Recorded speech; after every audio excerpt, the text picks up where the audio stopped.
Lagi-lagi pembahasan soal nuklir menjadi titik kebuntuan antara Amerika Serikat dan Iran.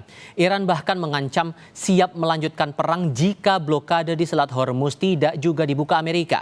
Tak hanya itu, militer Iran mengaku sudah menambah daftar target serangan mereka jika perang berlanjut. Lalu apa yang membuat Iran minta penundaan soal membahas nuklir? Kami akan diskusikan ini bersama dengan para narasumber. Bergabung di studio untuk saat ini, mantan Atas Pertahanan Republik Indonesia di Iran, Maijen Purnawirawan Budi Pramono. Pak Budi, selamat datang Bapak, apa kabar?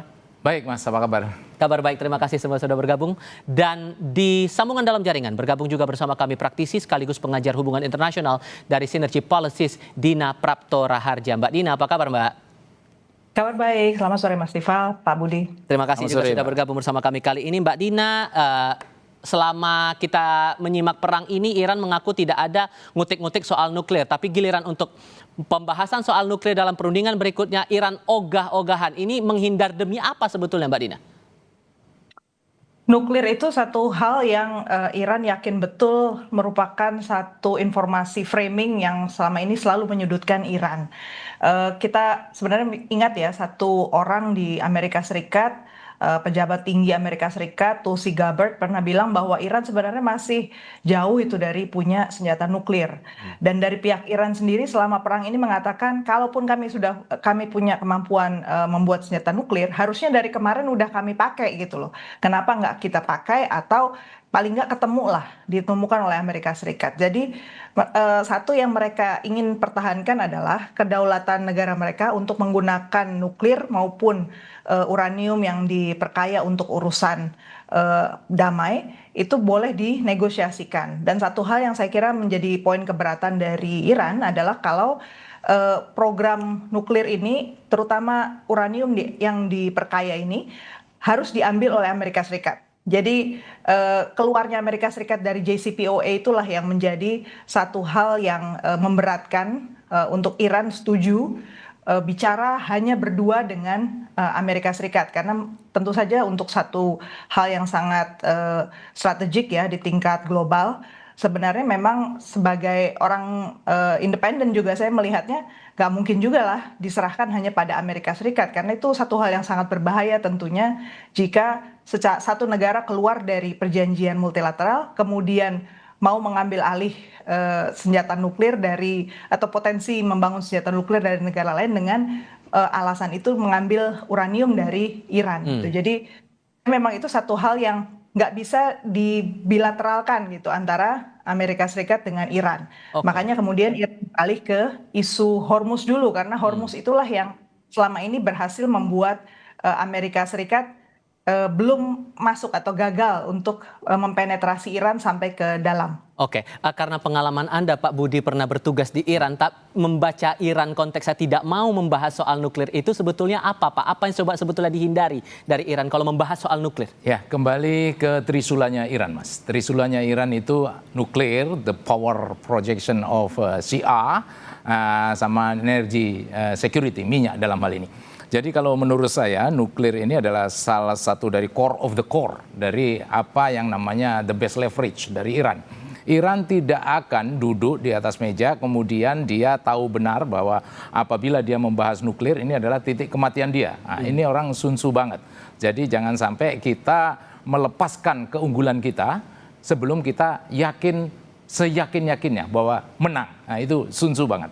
Nah, kemudian ketika Mas nanya nuklir, saya jadi teringat bagaimana Rahbar saat itu menyatakan ini adalah dosa-dosa Amerika yang telah membunuh bapak saya, anak saya, istri saya. Dan di situ dia mention bahwa dan juga telah membunuh ahli-ahli nuklir, orang-orang ahli membuat persenjataan. Itu kan disebutkan oleh Mustafa bahwa ini adalah dosa-dosa Amerika. Kemudian dia kalau seandainya Amerika masih juga stubborn seperti itu atau katakanlah tidak nurut sama kita, itu kan disampaikan sama dia bahwa saya akan mengundang Rusia dan Cina untuk tinggal di tempat saya, untuk membangun home base di tempat saya. Dan kalau toh itu memang masih seperti itu Amerika, saya juga punya nuklir. Nah, apa artinya?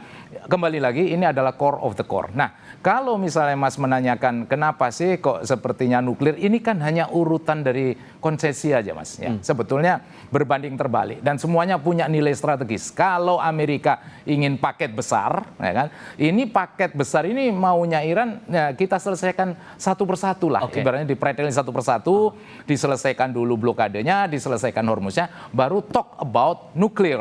Tapi kalau di sisi lainnya Pak, pernyataan dari juru bicara militer Iran sampai bilang juga perang belum berakhir, bahkan ada kemungkinan untuk meluas tambah daftar targetnya mereka itu. Kalau Anda menangkap ini daftar targetnya mau menyasar siapa lagi Iran ini? Mas, that's what you call it psychological warfare. Nah, apapun yang dikatakan oleh kedua baik pihak musuh atau pihak lawan dan dua-duanya belligerent ini, itu haknya dia.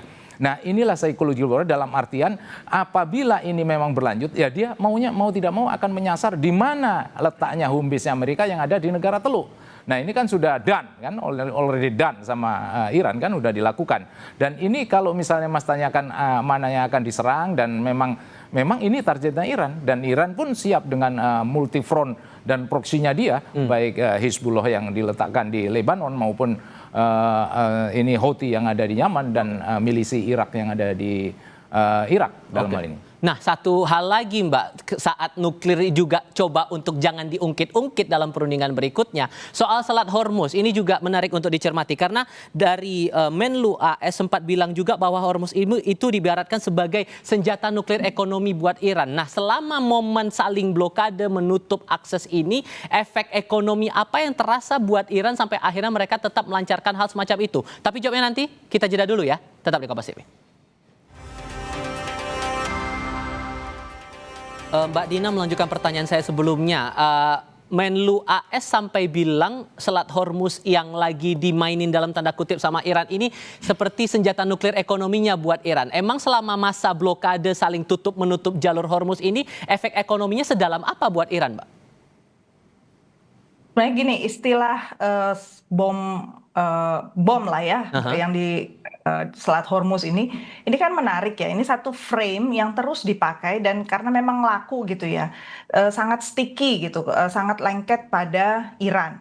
Satu perjuangan Iran yang menurut saya paling berat dalam isu perang antara Amerika Serikat dengan Iran ini adalah bahwa Iran itu di frame sebagai negara yang jahat, negara yang selalu punya niat buruk mengembangkan terorisme, negara yang mendanai hal-hal yang dilarang, ilegal, dan seterusnya. Karena 40 tahun dia kan sebenarnya diblokade untuk tidak melakukan aktivitas apapun. Dan Indonesia dengan Iran pun, nanti Bapak bisa cerita ya, kita punya hubungan diplomatik dengan Iran juga sebenarnya dengan berbagai macam cara kita tetap berusaha untuk meningkatkan hubungan bilateral, mengembangkan ekonomi, walaupun kita tahu secara internasional Iran itu diisolasi. Nah, bahasa yang selalu dipakai oleh Amerika Serikat adalah bahwa Iran itu membahayakan dengan program nuklirnya. Nah, sekarang karena nggak ada nuklir yang berhasil ditemukan atau berhasil bahkan dihabisi oleh Amerika Serikat, dia pakai istilah baru lagi nih sekarang. Menurut saya ini bahasa baru lagi nih oleh tadi bahwa yang dilakukan di Hormuz itu adalah semacam bom nuklir ekonomi itu. Jadi ini kan cara mempengaruhi massa ya, cara mempengaruhi negara-negara lain. Karena pada saat yang sama kemarin itu kan ada pertemuan di negara-negara Teluk yang intinya kemudian hasilnya saya pikir tadinya ya karena Uni Emirat Arab sudah mengancam pada Amerika Serikat kita udah butuh di bailout lah intinya, kalau enggak kita akan pakai yuan gitu kan untuk transaksi mereka. Dan intinya itu mereka minta cash dalam bentuk dolar sebagai cadangan karena mereka juga butuh untuk kegiatan mereka ekspor impor dan seterusnya gitu kan. Artinya ekonomi mereka sudah sangat buruk sebenarnya negara-negara Teluk ini. Tapi ternyata ketika diundang datang ke Jeddah, hasil dari diskusinya adalah mengecam Iran. Nah, tentu itu satu hal yang juga harus kita baca, ada yang tersirat, ada yang tersurat ya. Mungkin yang tersurat itu ya begitu, tapi di belakangnya mungkin ada pembicaraan yang lain, apalagi karena Uni Emirat Arab memutuskan untuk keluar dari OPEC ya, di organisasi produsen minyak. Jadi secara ke depan berarti sebenarnya ada perpecahan juga di antara negara-negara yang menjadi penentu stabilitas harga minyak ke depannya. Jadi kalau kembali ke pertanyaan tadi, seberapa dalam sebenarnya efek ini? Yang paling rugi ya sebenarnya negara-negara yang sangat bergantung pada energi. Dan negara-negara Teluk juga sangat-sangat rugi karena mereka yang bergantung pada jasa, kemudian bergantung pada turisme, kemudian juga bergantung pada penjualan minyak, itu sangat terganggu karena sekarang pasar udah nggak percaya lagi dengan omongan-omongan Oke. perang masih ya akan segera berakhir gitu kan. Aha. Itu udah nggak laku lagi sekarang di pasar gitu. Jadi menurut saya Eh, memang keinginan Amerika Serikat untuk terus eskalasi ini ya, bahasa-bahasa yang digunakan masih eskalasi, mhm. itu justru merugikan semua pihak. Nah, Dan kita belum anu ya. oke, saya tahan dulu di situ.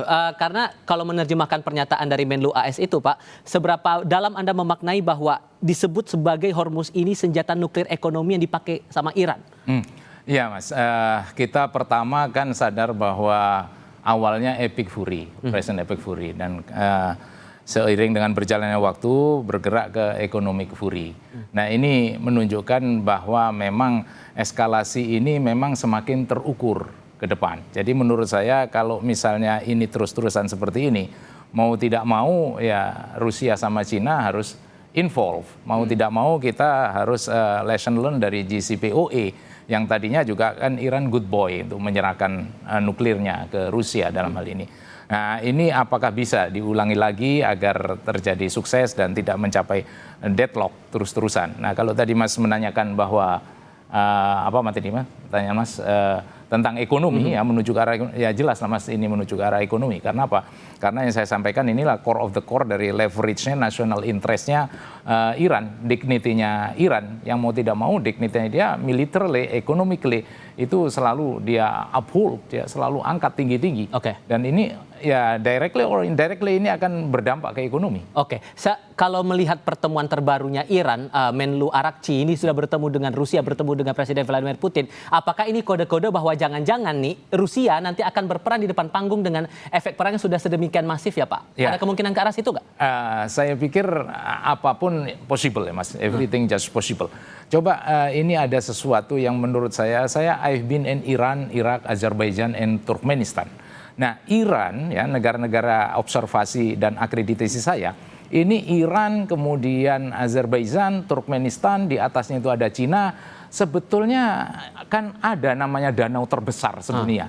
Danau terbesar sedunia sebetulnya Laut Kaspia yang saat sekarang ini. Nah di Laut Kaspia ini ya below than surface bagaimana hubungan Rusia dengan Iran ya in term of military support dan lain sebagainya. Ini nggak semua orang banyak tahu tentang hal ini. Itu yang pertama. Kemudian yang kedua rudalnya Iran. Rudalnya Iran ini bukan hanya konsumsi untuk Iran. Ini sudah resiprokal dan sudah ada jualan ke Rusia. Bagaimana dengan perang Ukraina sama Rusia dalam hal ini. Apa artinya? Artinya Rusia ini means a lot. In term of militarily, in term of diplomatically side, ini means a lot. Nah, kalau Mas menanyakan apakah nanti kemungkinan ada tampil ke depan, saya pikir mungkin saja. Kenapa? Karena ini simultaneously dibarengi dengan bagaimana negara-negara Teluk sekarang yang mulai hedging, melihat bagaimana Cina bagaimana dengan BRI-nya yang sudah lewat di Iran bagian timur dan memang merambah ke dunia negara-negara Teluk. Ini kan sesuatu yang sangat saling complement each other agar agar memang mau tidak mau Rusia dan Cina harus involve. Oke, nah Mbak, seandainya kita berandai-andai kalau perundingan poin-poin krusial itu deadlock lagi dari dua belah pihak ini, siapa untung siapa buntung Mbak? Gini, kalau posisi Amerika Serikat masih keras, intinya kemungkinan besar adalah pasti akan ada dialog yang buntu lagi. Karena Iran sudah berusaha untuk memecah poin negosiasi antara Hormuz dengan nuklir. Program nuklir, program apapun yang dikembangkan oleh Iran, itu pesan dari almarhum Ali Khomeini adalah bahwa kalau sampai Iran itu diserang, apalagi kedaulatannya, maka seluruh kawasan harus menanggung akibatnya. Dan itu yang dipegang. Karena solusi di kawasan Timur Tengah itu, karena tadi ya, dia dikepung, dia di framing, maka satu yang akan dia pegang adalah untuk menjaga supaya dia tetap punya nilai tawar. Nah tadi menyinggung sedikit soal Rusia dengan Cina, kalau saya punya pandangan bahwa mengajak Rusia dan Cina itu sebenarnya dengan perhitungan khusus juga si Iran. Karena kalau si Rusia itu sebenarnya punya agenda yang terpisah juga sama si Iran. Dan Iran hati-hati juga, makanya dia dalam statementnya juga bilang kita sebenarnya ada jarak, tapi mudah-mudahan dengan kita ketemu begini kita lebih saling memahami gitu. Jadi di situ sebenarnya karena ada kepentingan yang berbeda dan Rusia itu bisa sekarang udah kelihatan ya dia mulai menaikkan harga minyak, harganya premium gitu kan, sampai India tercekek gitu kan, bener-bener anjlok gitu ekonominya India, negara terbesar di dunia itu sampai anjlok gitu. Jadi Cina juga kepentingannya menurut saya beda karena Cina itu sudah punya konektivitas yang begitu besar, berbeda sekali dengan Iran. Jadi kalau kita melihat faktor Rusia dengan China, ini sebenarnya levelnya itu supaya tiga ini mempertimbangkan dengan si Amerika ya maksudnya sebagai negara-negara major powers, mereka tuh punya kepentingan masing-masing yang justru akan saling bentrok kalau dia tidak bisa menyelesaikan masalah Iran gitu kira-kira. Oke, singkat saja Pak, kalau melihat peta kekuatan dari dua belah pihak, AS dan Iran, kalau kemudian ini panjang durasinya, dan kalau perandai-andaian Anda Rusia kemungkinan akan maju di depan panggung, posisi kekuatan sama-sama imbang atau enggak? Singkat saja Pak. Tidak imbang. Siapa paling mencolok? Tidak imbang kalau kita bicara conventional warfare. Karena bagaimanapun juga Iran yang sudah diembargo 40 tahun, dia tidak akan bisa menyamai konvensional. Tapi kita harus tahu dan sadar bahwa yang namanya Iran, dia tidak menginginkan kemenangan conventional warfare. Dia hanya menginginkan bahwa dia diperhitungkan. Dia hanya menginginkan bahwa dengan Shombutnya dia, dengan Takafarannya dia, dengan Nohetnya dia, dengan Hormuznya dia punya leverage. Itu saja, dia tidak akan ingin memenangkan konvensional. Tapi dia hanya mampu dan bisa dan akan dia capai apa? Membuat costly. Bahwa perang yang dilakukan oleh musuhnya dia itu akan membuat sangat mengeluarkan biaya yang luar biasa dan itu sangat melumpuhkan musuhnya. Baik, Pak Budi terima kasih sudah datang ke studio. Mbak Dina terima kasih juga sudah bergabung dalam diskusi kami kali ini. Sehat selalu untuk Anda berdua. Selamat sore.